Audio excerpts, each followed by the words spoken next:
Hello, everybody. It's Monday afternoon.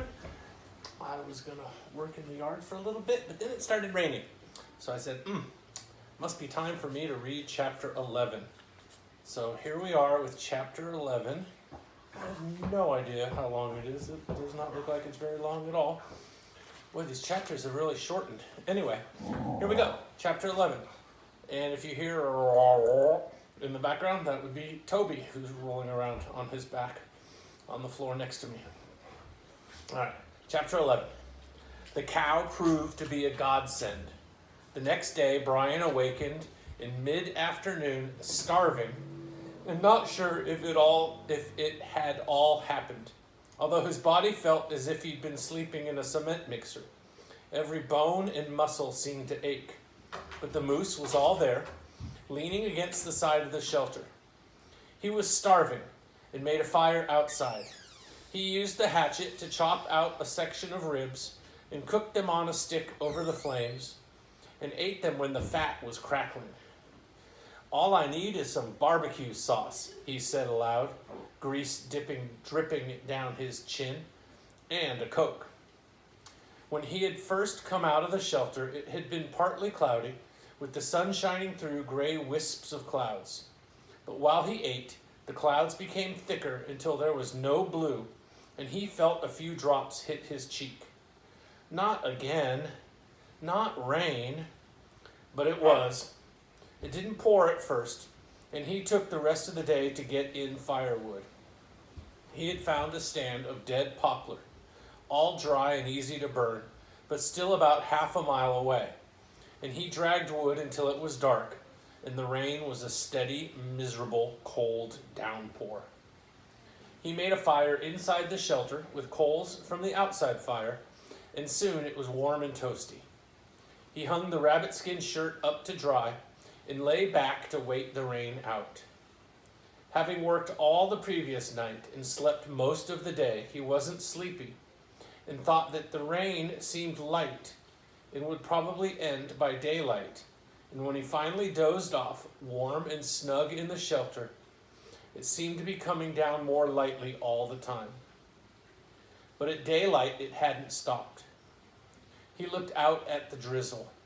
It had melted all the snow off, and everything was a mess. And now it became cold, and the rain was freezing into ice on the limbs and grass. And he was glad that he had plenty of wood pulled up and a dry place to live.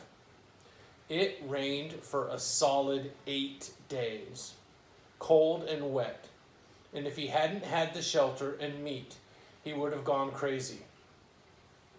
And in a strange way, it never really did stop raining.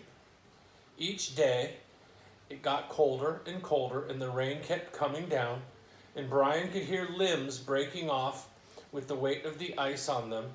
And just when he thought he could stand it no longer, the rain turned to snow.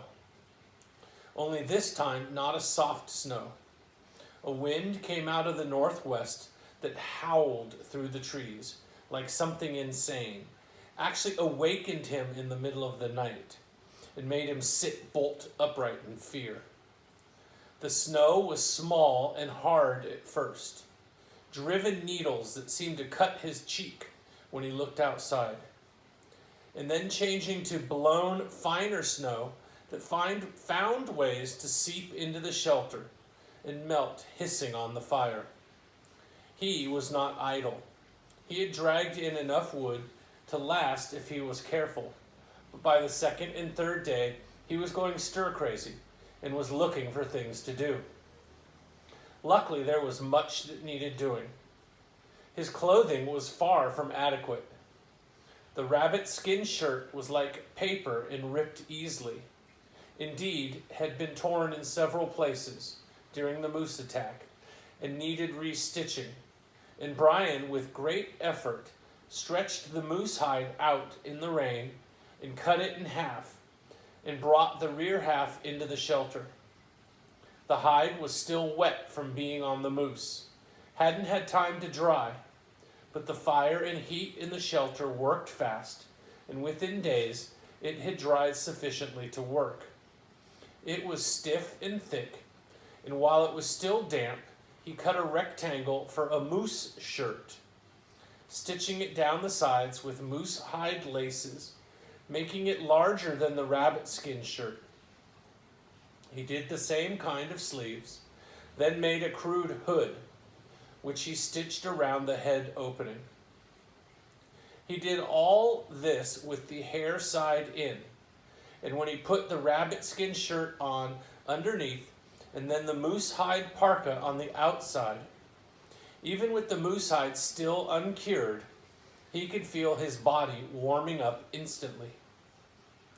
He also nearly went down with the weight. He figured the coat weighed at least 30 pounds, maybe more, and decided he wouldn't be doing much running in it. The snowstorm lasted 3 days on top of the rain, and Brian worked on his weak spot, his hands. He used moose hide and made a pair of crude mittens by using his hands for a pattern and a piece of charcoal to draw on the hide.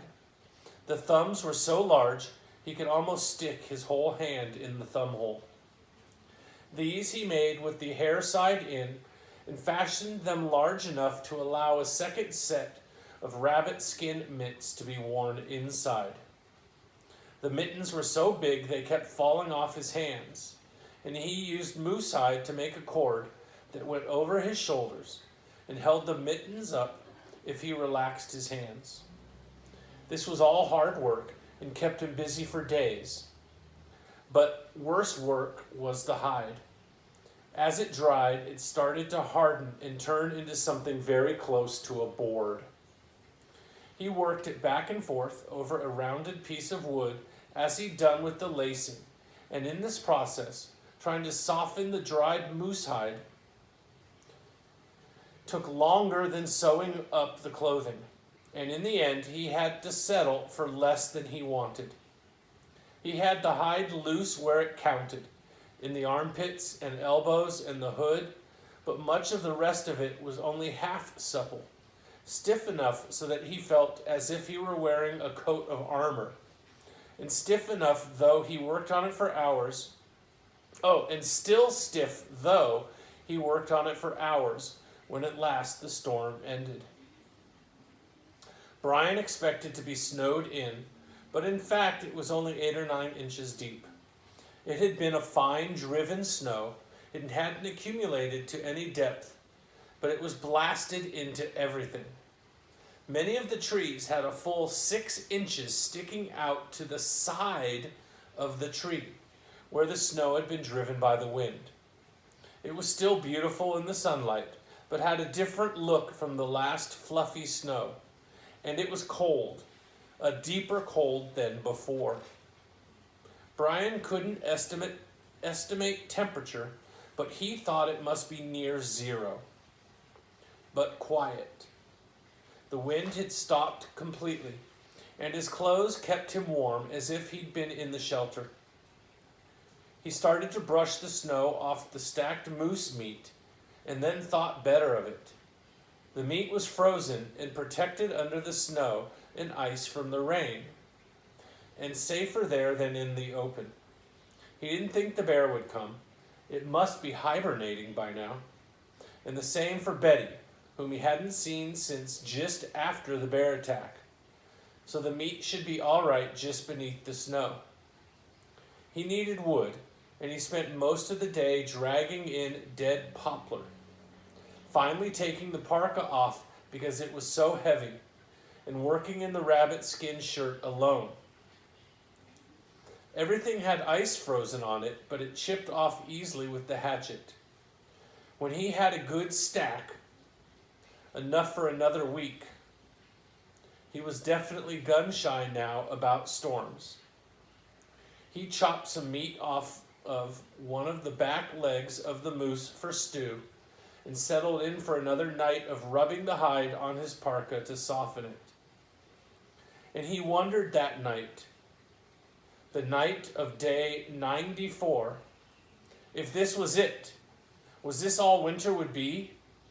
Eating meat and rubbing hide and waiting for the next rain to turn to snow? Well, You'll have to wait to find out, because that is the end of chapter 11. So I hope you enjoyed it, and I'll see you tomorrow for chapter 12.